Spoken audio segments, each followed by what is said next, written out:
Hello, my name is Matthew Nakamura, and I'm doing my author discussion on Zora Neale Hurston, and this is my presentation. So, to start off, I'm going to talk about her background info and her family life. So, obviously, she was born on January 7th, 1891, in Alabama, in a small town of Notasulga.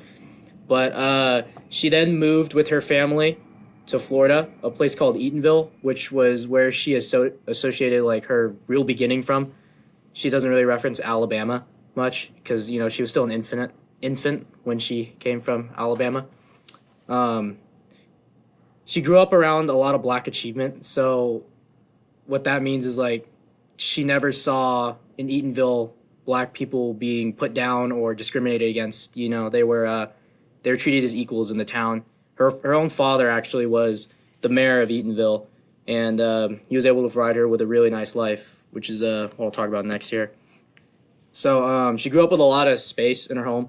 So she had an 8-room house, I believe, and about 5 acres of land around it. She also was pretty happy in her early life because she was provided for very, very well by her father and by her family, pretty much. She was kind of a free-spirited, almost rambunctious.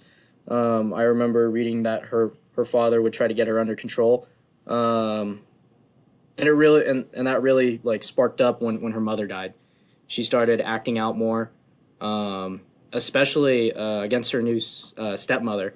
So right after her father remarried, she ended up getting in a fight with her stepmother and nearly beat her to death. So um, obviously she was going through some pretty traumatic experiences with her mother dying and the way that society was going towards African Americans and stuff. So, but moving past that, her notable accomplishments and pieces of work were really, or I narrowed them down really to three. They were their eyes were watching God, which she wrote in 1937. How It Feels to Be a Colored Me, which she wrote in 1928, and Sweat, which was written in 1926. So their eyes were watching God was about how black women, or well, African American women had to live during the 30s and what they went through, like all the discrimination and them trying to get their rights and stuff. Um, and essentially, the book also holds some resemblance to her own life, um, especially with the part where they faced discrimination. Obviously, she had to go through that as well, even though early on she didn't have to face it. Later in her life, she definitely did. And also, we have to take into consideration the context, or like the societal norms of the time. This wasn't written long after the Jim Crow laws were put into effect, so it was a very unstable time in the country. But this book had a big impact on the black community. Um, Her other book was How It Feels to Be a Colored Me, which she wrote in 1928. This was an essay more than a book, but it essentially was almost like the last book. It really depicted what it was like to be African American or being an African American woman during the early 20th century. Um, as it says here, she obviously goes into depth what it means to be human and individual. And what I really liked is that how she talked about how color shouldn't matter and that she just thought of herself as a normal person. She didn't really see herself as any different. And the last piece that I'll be talking about, or one of her last notable accomplishments, was Sweat. Wrote in 1926. It's more of a short story. It was essentially about a dishwasher wife who had an abusive husband, and just it followed them and their development through life. It was actually said to be one of her greatest writings for fiction during that period. So moving on, to talk about her marriages. So she had two husbands, Herbert Sheen and Albert Price. There wasn't really much info on who they were because they didn't play that big of a role in her life. Essentially, they weren't married for very long. Herbert Sheen, she was only married to him for 4 years, and then she was only married to Albert for four as well. And she didn't have any children with Albert as well. So they didn't play a real big role in her life. But in terms of talking about the end of her life, this was where she really faced her biggest struggles. I would say financially and medically.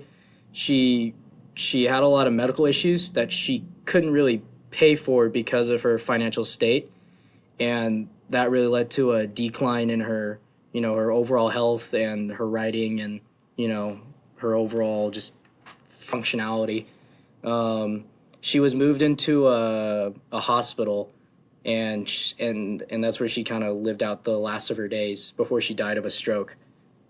Um, but she still lives on though in terms of her writing and what she has said in those writings and what she said in person. I have a few quotes here. One of them is there are years that ask questions and years that answer, and that was in Their Eyes Were Watching God. I really like this quote, because it to me it meant that, there that questions can go unanswered for years, but then there can also be answers also in those years as well. I just thought it was a really cool quote. The second one I picked was, "If you are silent about your pain, they'll kill you, and say you enjoyed it." So what that meant to me was that if you don't speak up against discrimination against you, or something that people do that hurts you, then when you eventually pass or die, they'll never know, or no one will ever know, what you really went through. So you should always not be afraid to stand up and, for your own rights and stuff. But there's my works cited, and that was my author discussion on Zora Neale Hurston. Thank you very much.